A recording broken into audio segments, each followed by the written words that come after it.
Hey guys! Today we're going to look at some characteristics and calculations when it comes to waves. Now this is just going to be a small set of calculations. Our next video or two videos from now is going to have a lot more information about the universal wave equation, but we're just going to get slightly into it with this one. Okay, so how to calculate variables of waves. Remember that we already learned characteristics of waves. So you've already learned crest and trough. You already know the term wavelength and the fact that it's the distance to complete one full wave.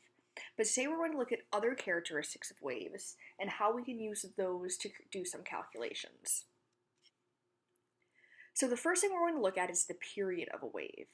The period of a wave is measured in seconds, and it can be calculated by determining the number of seconds it takes for one wave to be completed.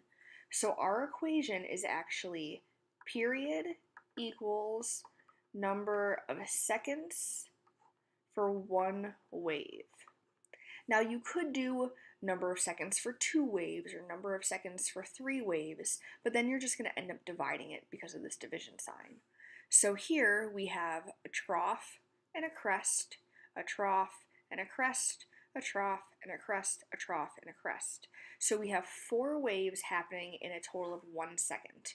So we would do equals 1 second for four waves, which is 0.25 seconds for one wave.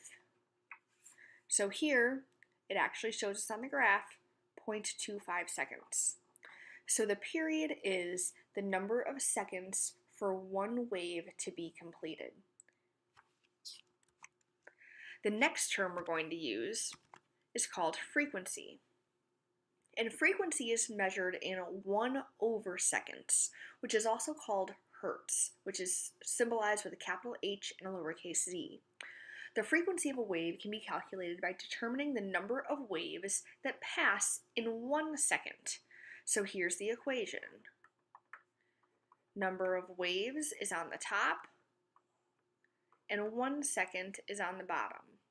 Now again, you can do 2 seconds or 3 seconds or 4 seconds, but you're always going to be dividing to get your final answer. So if we look at this diagram, we see that we have red lines, orange, green, blue, and purple. And here we have a low frequency because we have few waves in 1 second. And here we have a high frequency because we have a lot of waves in 1 second. This is actually true for visible light. Red is the lowest frequency of visible light. Purple is the highest frequency of visible light. So we had period, which is number of seconds per one wave, and frequency, which is number of waves per 1 second. Now those two things are related, and that's going to come into play later on in this set of notes. But first I want to talk about pitch.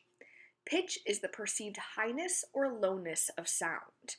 We can't hear the frequency of a sound, but we can hear the pitch that it creates. And this is used a lot when it comes to singing or playing instruments. Pitch and frequency are directly related. If frequency goes up, the pitch goes up. If frequency goes down, the pitch goes down. A real-life example would be singers. If you have someone singing soprano, they naturally sing a higher pitched voice or sound than someone who sings baritone. So those of you who are music people, that'll give you an idea of what to think of when I say high-pitched or low-pitched. High pitch is a soprano, low pitch would be a bass or a baritone. Now the relationship between period and frequency. Based on the previous explanations, we can deduce that the period and the frequency are actually inverse values of each other, because I had t being number of seconds for one wave, and frequency being number of waves in 1 second. Those are inverses because it's the same stuff, but they're on opposite sides of the fraction bar.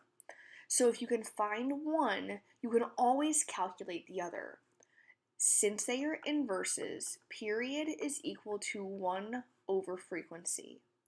Additionally, frequency is equal to 1/period. So we can use these to solve for the unknown variable once you find out one of these other values based on the wave given. So if you can find the period, you can always use this equation to calculate the frequency, and vice versa. So I'll see you in class so we can take another look at waves, see how period and frequency relate to each other, and work through some of those problems together. See you then.